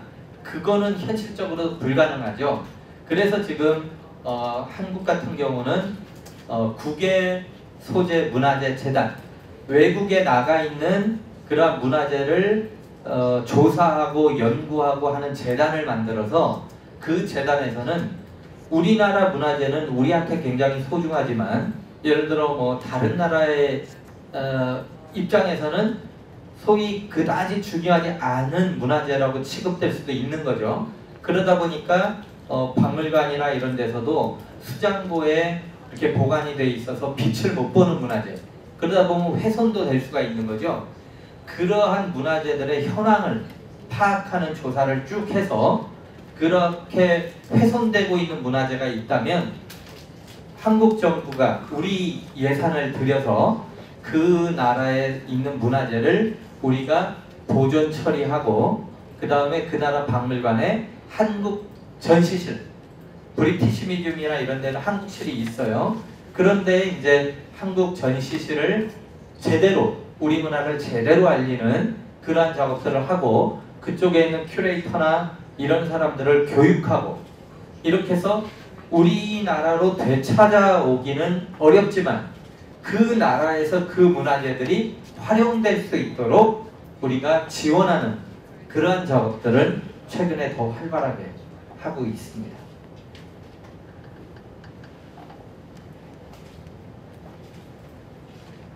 Good afternoon. I would like to ask from a historical perspective, because you mentioned Changbokgung has a blue roof. So I'm wondering, and you made a reference to the blue house. So could you explain if there's any historical significance to the blue house? Perhaps the geographical location, or maybe the color blue. Like why is the blue house blue? Yeah, thank you. 예, 그 실제로 지금은 창덕궁에 그 아까 이제 청기화 건물이 남아 있었는데 그 당시에 이 청기화를 쓴다는 거는 굉장히 값비싼 건축 재료예요. 그건 이제 유약을 바른 건데 그 유약은 이제 코발트 내지는 그 우리나라에서 쉽게 구하기 어려운 그러한 재료이기 때문에 일반인들은 뭐 그런 건축 재료를 쓴다는 건 상상도 못했고 그래서 궁궐 건축에서도 아주 중요한 핵심 건물 몇 개만 그러한 이제 청기화 건물을 썼던 것 같아요. 그러다 보니까 바로 그러한 청기화 건물이라고 하는 건 임금이 사는 곳에 가장 중요한 건물이다라는 그러한 이제 관념이 생긴 거죠. 그래서 청와대라는 것도 이제 대한민국 정부 수립 이후에 지금 청와대로 자리 잡은 이유도 바로 조선시대 경복궁의 제일 뒤쪽 부분에 자리 잡았잖아요. 그러니까 역사적으로 볼 때는 바로 조선의 첫 번째 궁궐에 대한민국의 그 대통령 집무실을 만든 것이죠. 그런 어떤 이제 상징적인 측면 그리고 그 상징의 지붕을 바로 청기화로 함으로써 조선시대부터 궁궐의 핵심 건물이 지금도 바로 그러한 건물이다 라는 걸 보여주기 위한 거였고요. 그 다음에 실제로 청와대가 그 자리에 들어간 거는 방어적인 요인이 가장 큽니다. 예를 들어서 이게 경복궁인데 청와대는 더 위에 있어요. 경복궁이 제일 북쪽. 저 지점은 잘 아시는 것처럼 대한민국은 지금 세계 유일한 분단국가죠. 남북이 대치하고 있는 상황인데 대한민국의 적은 북쪽에 있죠. 예를 들어 북한에서 포격을 한다라고 하면 이 산 바로 밑에 있는 곳은 폭탄으로부터 가장 안전한 지역입니다. 이해되세요? 그래서 그 위치 자체가 지금 바로 경복궁의 제일 뒷부분에 위치하고 있다. 그래서 상징적으로 조선시대의 핵심 건물, 궁궐에서도 핵심 건물이라는 상징, 그 다음에 실질적으로 바로 그 적의 공격으로부터 가장 방어에 유리한 지점에 청와대가 만들어진 겁니다. 이해되세요? 예. 질문이 많으시네요. 예. 저는 아까 경복궁 앞에서 뭔가 설치될 가능성이 있다고 하셨는데 예, 월대, 네, 광장. 지금 네네 그 지역 이제 제일 큰 길이 있잖아요. 그 서대문이랑 뭐 다른 지역을 연결하는 제일 큰 길인데 만약 그 지역에서 그 아까 말씀하신 거 건설된다면은 네. 어떤 좋은 점이 있는지 예. 뭐 단점이 많은지에 대해서 좀 들어주시면 감사합니다. 예. 뭐 좋은 점은 사실 이제 예전에 실제로 궁궐하고 그 앞에가 광장이라는 건 뭐죠? 바로 여러 사람들이 모여서 그 소위 이렇게 자유롭게 뭔가를 토론하고 그 여론을 형성하는 그러한 공간이니까 뭔가 이런 그 광장을 만들면 지금도 그 서울 시내에 많은 사람들이 거기에 나와서 뭔가 이런 그 자연스러운 그러한 뭐 활동, 집회 이런 것들을 이제 할 수 있다라는 그런 건데 실질적으로는 이제 요 앞에가 이렇게 도로가 나 있어서 현실적으로 그 광장을 조선시대의 모습으로 되돌리는 건 굉장히 어려운 측면인데 그럼에도 불구하고 이번 정부는 잘 아시겠지만 이번 정부가 탄생할 수 있었던 가장 핵심적인 사건은 바로 촛불 집회 이 국민들의 자발적인 그런 열망이었거든요. 그러다 보니까 이번 정부에서는 그런 국민들의 어떤 열망들을 담을 수 있는 장소가 바로 이 광화문으로 상징되는 광장이다. 그게 바로 오늘날 우리 대한민국의 자유민주주의 국가임을 세계적으로도 보여줄 수 있는 가장 상징적인 장소다라고 하는 생각을 갖고 있는 거예요. 그래서 그 상징적인 장소를 조금 더 국민들에게 돌려주자. 지금은 굉장히 협소하게 광장이 조성되어 있고 전부 차도로 만들어져 있기 때문에 광장으로서의 실질적 기능을 별로 못하고 있기 때문에 진짜 국민들이 나와서 이렇게 할 수 있는 그러한 공간으로 회복시켜 주자라는 그러한 게 이제 의도죠. 그게 이제 어떻게 보면 광화문 시대를 여는 어떤 그 자유 대한민국, 국민들이 주권을 가지고 있는, 국민이 주인이 되는 대한민국을 보여주는 상징 장소로 삼겠다라는 거. 그게 이제 뭐 기대 효과 내지는 뭐 장점으로 작용할 수 있는 거가 될 거고요. 현실적인 제약은 바로 찾길이 너무 중요한 찾길. 동서를 잇는 길이 여기 종로인데 그 다음에 또 하나 길이 바로 이 창덕궁, 경복궁 앞을 지나는 길이에요. 대학로부터 해서 여기 신촌으로 넘어가는. 근데 이제 이 길을 어떻게 처리할 건지가 현실적인 제약입니다. 예. 됐나요? 예.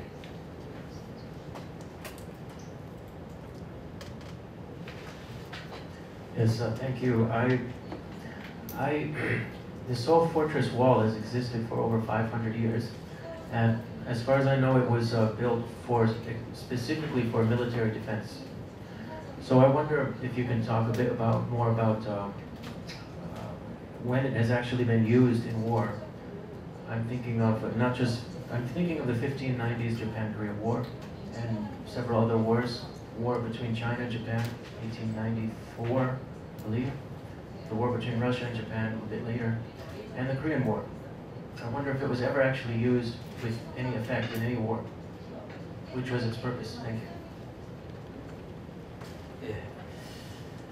실제로 이제 지금 질문하신 분은 포트리스라는 표현을 써주셨죠.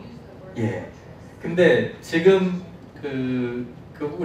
우리가 세계유산으로 등재할 때 서울 성곽 한양도성의 명칭은 성격은 포트리스로 제시하지 않았습니다.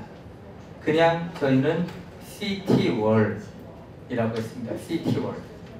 이 얘기는 기능 자체가 포트리스보다는 도시를 계획했던 그러한 곳에 더 중점을 두었다라는 생각인데 그럼에도 불구하고 성이라는 것을 쌓는 가장 기본적인 이유는 바로 방어에 있어요. 안 그러면 그냥 오픈 사이트로 그냥 오픈해 놓는 게 제일 좋은데 그럼에도 불구하고 성을 쌓은 건 1차적으로는 뭔가 외부로부터의 자유로운 그런 출입을 통제한다 라는 개념인데 역사적으로 그러면 이 한양도성이 전쟁에 얼마나 실질적인 그러한 그 기능을 했을까라고 보면 그 부분에 있어서는 대단히 취약했다라고밖에 말씀드릴 수가 없어요. 그 이유는 우리나라에서 하는 전쟁의 방식이 지금 질문하신 분이 생각하는 전쟁하고 다르기 때문입니다.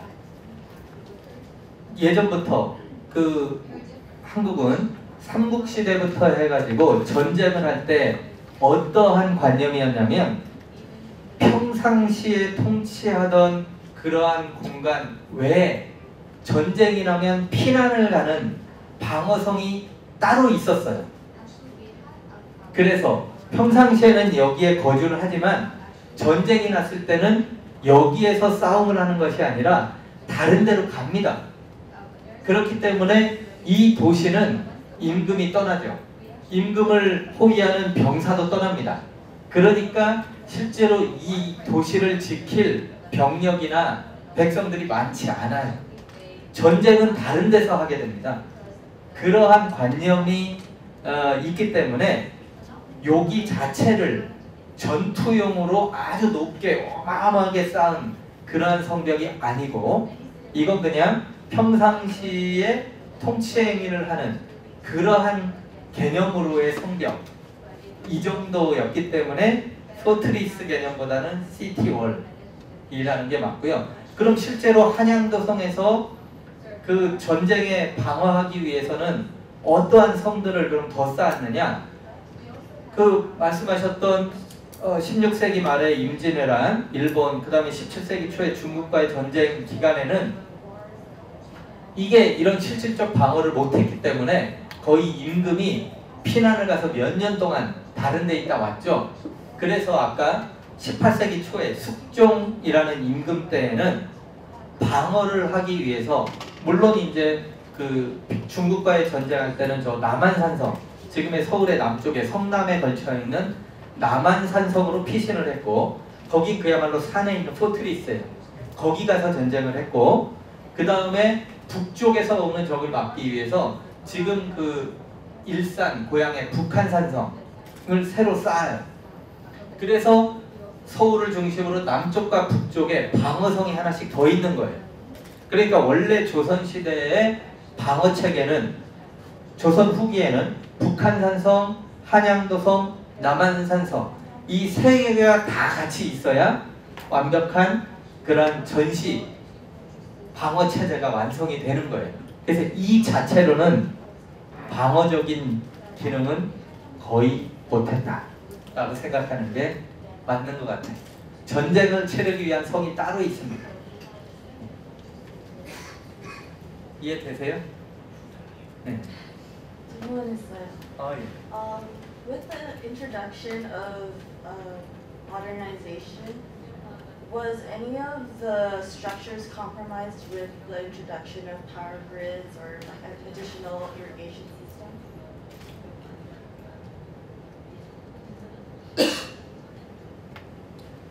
근대화 과정에서요? 엄청나게 훼손이 되죠. 아까 이제 아까 제가 성벽 요 이제 성벽도 이 문 주변으로는 전부 철거를 했다 그랬죠. 그 예전에는 이제 도시가 이 성 안에 있는 사람하고 성 바깥에는 일정적으로 뭐 크게 많은 사람이 살지도 않았어요. 근데 이제 근대화가 되면서 가장 달라진 건 뭐냐면 전차, 그다음 버스 이런 이제 새로운 운송 수단들이 등장을 하게 되잖아요. 그러한 운송 수단들에 의해 이용하려면 성벽이라는 거는 너무 불편한 그런 시설이죠. 결국에 다니는 데가 이 문밖에 없는데 이 문으로 전차, 그럼에도 불구하고 대한제국기에는 성벽을 훼손하지 않고 전차길을 문 밑에 놨어요. 그러니까 전차가 문으로 다녔어요. 근데 이제 일제강점기에 일본 사람들이 봤을 때는 이 도시 자체가 너무나 좁기 때문에 소위 이제 그 경성이라고 하는 신도시를 만들 때는 이런 것들을 다 철거해야만 성 안과 성 바깥의 사람들이 더 많이 살 수 있고, 그래서 이제 확장됐던 때가 용산, 지금의 영등포 막 이런 데로 도시가 이제 팽창을 하게 되는 거죠. 그러니까 이제 자연스럽게 이 성벽은 철거가 됐고, 그 다음에 도로를 내는데 청계천 같은 데도 가운데 이제 물이 있으니까 이 도로를 내는데 불편하단 말이죠. 그래서 청계천을 전부 덮었잖아요. 청계천이 지금은 우리가 청계천을 이렇게 볼 수 있는 개천이지만 조선시대에도 그랬지만 일제강점기 되면서는 청계천은 도로였어요. 그리고 그 도로도 모자라서 그 위로 고가도로도 났죠. 그렇게 이제 개발을 했던 건데 지금 다시 고가도로 철거했고, 그 다음에 청계천을 덮었던 복개도로 전부 열어서 청계천을 다시 복원했잖아요. 이제 다시 이제 옛날 모습으로 이렇게 조금씩 환원하고 있는 건데, 어쨌든 도시 발달의 측면에서 보면 이 성벽이라는 건 굉장히 불합리한 그러한 장애물입니다. 그래서 많이 훼손이 됐죠.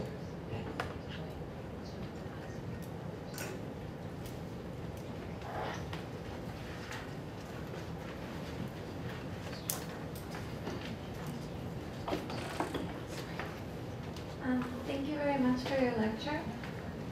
In part of your talk, you talked about how Koreans from all regions of the country had to contribute to building the fortress wall or parts of it. And I wanted to know if you can elaborate a little bit more in detail, like to how this process was taken about. Like, for example, was it various villages at the same time, and if so, what would happen to like the agricultural lands that corresponded to the villagers, for example? Thank you. 예. 자, 그 국민의 의무가 있어요. 지금도 국민의 대한민국 같은 경우는 세금 내는 거, 납세. 그 다음에 남자들은 병역, 군대 가는 거 이런 건데 그 당시 백성들의 의무 중에 하나는 국가적으로 이런 그 국책 사업 같은 걸 할 때 부역 나가서 일을 하게 되는 의무가 있었습니다. 그래서 일정 정도 뭐 나이를 정해놓고 예를 들어 어린이나 뭐 할머니 할아버지를 제외한 장정들은 어떠한 일이 있을 때는 강제로 전부 동원을 하면 와서 전부 거기에 참여를 했어야 했죠.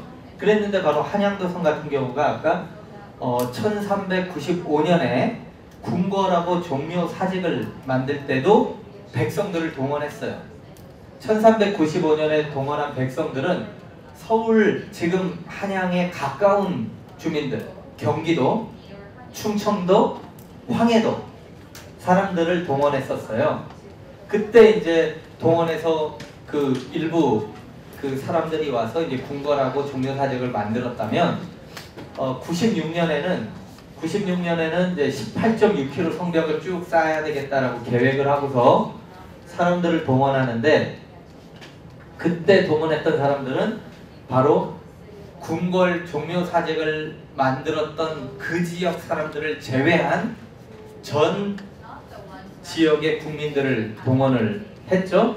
그랬을 때 동원한 백성들은 그냥 와서 의무적으로 일을 한 거예요. 어떤 대가를 받거나 이런 건 아니었고, 그러면 그때 와서 동원하려면 바로 생업이 가장 중요한데 농사를 짓는 기간에는 동원하기가 어렵잖아요.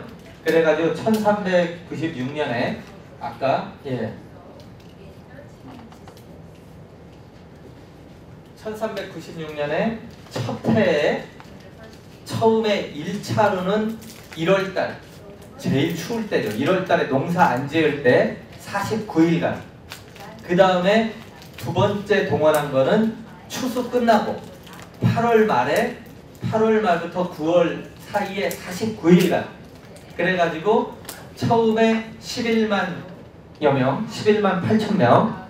그 다음에 8월 추수 끝나고 가을에 8만여 명 해가지고 20만 명을 동원해서 1차, 2차로 나눠가지고 49일 도합 98일 만에 이 성벽을 쌓았던 겁니다.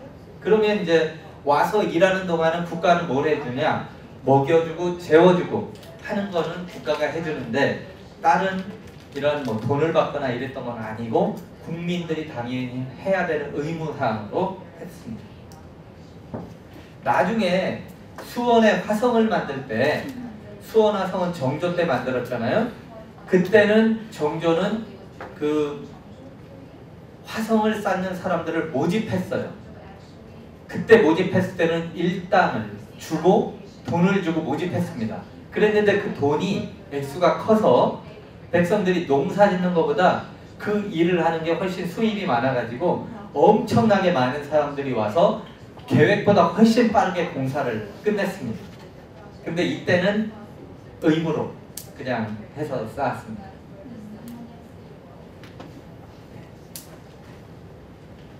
네.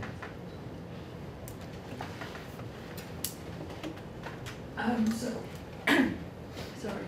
As far as I know, In Korea society there was also slavery. So I was wondering, I was actually quite surprised when you told us that people from villages work on these walls. So was slave labor not used at all, or was there also some part that was used for slaves? 대부분은 양민들, 소위 노비 위에 있는 신분의 사람들이 동원이 됐을 것 같아요. 그러니까 이제 노비들은 또 이 양반 더 높은 신분들의 사람들의 이런 그 서브를 해야 되는 입장이니까 저 부역을 졌던 사람들은 대체로 양민이라고 하는 일반 평민입니다. 아마도 그때 그 동원됐던 사람들은 그러한 양민들, 평민에 속하는 그러한 사람들. 이건 국민의 의무였어요. 그렇기 때문에 국가에서 부를 때는 그냥 와야 된다라고 생각을 했고, 그래서 이제 뭐 자연스럽게 어느 지역에서 몇 명, 어느 지역에서 몇 명, 인구 대비 합리적인 비율로 이렇게 했어요. 그래서 보면 여기 보면 약간씩 색깔이 다른데 인구가 적은 지역의 사람들은 구간이 짧아요. 지금의 이 동북지방, 북한의 그 함경도, 두만강 지역에 있는 사람들은 요만큼, 그 밑에 여기가 강원도, 그 다음에 이 넓은 데가 경상도, 이래가지고 인구 대비 몇 명씩 정확하게 굉장히 합리적으로 동원했던 그 동원 체계가 있었던 것 같습니다. 자, 이제 3시까지 가요? 네? 예, 그래서 한 명 내지 2명 정도만 더 질문을 받겠습니다. 아마 시간이, 예. 네, 우선 강연 잘 들었습니다. 저 2가지 질문이 있는데요. 먼저, 현존하는 고금 중에 교수님을 비롯한 여러 전문가들 사이에서 건축학적으로 가장 섬세하고 정교하다는 평가를 받는 공이 있다면 무엇인지 알고 싶고, 2번째는 아까 왕이 직접 거처할 궁궐을 고를 수 있다고 말씀해 주셨는데, 그렇다면 역대 조선의 왕들에게 가장 사랑받았던 궁이 어디고, 교수님께서 생각하시기에 그 궁의 매력이 무엇인지 말씀해 주시면 감사하겠습니다. 예. 자, 경복궁 처음에 만들어졌다가 임진왜란 불탔고, 지금의 경복궁은 1865년부터 만든 거잖아요. 그렇기 때문에 지금 경복궁에서 볼 수 있는 그 대부분의 건물들은 1865년 이후의 건물이죠. 그렇기 때문에 역사적으로 봐서 150년 정도밖에 안 된 건물입니다. 그리고 경운궁도 1897년에 대한제국 선포하면서 황제 궁궐이 됐던 궁궐이죠. 근데 경운궁은 1904년에 또 대대적인 불이 납니다. 그래서 지금 보는 건물들 대부분은 1904년 화재 이후에 만든 건물이에요. 그렇기 때문에 한 100년 남짓된 건물이죠. 그런 측면에서 본다면 창덕궁은 임진왜란 끝나고 1608년부터 만들어져서 지금까지 유지되는 궁궐이에요. 그래서 창덕궁의 정문, 도남문 같은 경우가 바로 400년 넘은 그런 건물이고요. 창덕궁 안에는 1608년 이후의 건물부터 쭉 남아있는 양상입니다. 그리고 창경궁도 이제 그 창덕궁 이후의 건물이니까 창덕궁, 창경궁에 있는 건물이 조선시대의 품격을 잘 가지고 있는 그런 건물이고요. 경희궁은 경복궁보다 더 처참하게 훼손이 돼서 지금 복원하고 있어요. 그러니까 조선시대 건축 양식을 가장 잘 보여주는 궁궐은 창덕궁이고, 그 다음에 임금들이 선호에 따라서 어느 궁궐을 머물렀느냐, 역사적으로 보면 조선 초기에는 경복궁하고 창덕궁에 주로 머물렀는데, 대부분의 기록에 따르면 대부분의 임금들이 좋아했던 궁궐은 창덕궁이었다 라고 되어 있어요. 그래서 아마도 창덕궁이 임금들이 볼 때는 정서적으로 가장 편안한 궁궐인데, 그러다 보니까 창덕궁이 역사적으로도 가장 긴 그러한 많은 왕들이 거주했던 궁궐이고 건축학적으로도 가장 길게 남아있는 궁궐이고 도성의 어떤 그 구조에서도 가장 한국적인 궁궐입니다. 자연 친화적인 궁궐. 그래서 역시 대부분의 한국 사람들도 창덕궁을 좋아하고 외국에서 오신 분들도 외국에 있는 궁궐하고 전혀 다른 궁궐. 특히 비교할 만한 궁궐로 이제 북경에 가면 자금성이라고 하는 궁궐이 있죠. 거기는 그야말로 평지에 네모반듯하게 만든 거고 자금성의 후원은 맨 뒤쪽에 인공적으로 조성한 이런 조경석 갖다 놓은 그게 후원인데 창덕궁은 30만 제곱미터가 후원입니다. 30만 제곱미터는 어마어마한 자연적인 산이 후원이기 때문에 세계적으로도 그러한 자연 정원을 30만 제곱미터의 자연 정원을 궁궐의 후원으로 쓰고 있는 궁궐은 없어요. 거의 세계적으로 유일합니다. 그래서 그 가치가 인정돼서 창덕궁이 세계문화유산으로 된 결정적인 이유 중에 하나고 저 역시 그래서 창덕궁이 가장 편안하고 아름답다라고 생각을 합니다. 네, 훌륭한 강연해 주신 교수님께 감사의 박수 부탁드립니다. 감사합니다.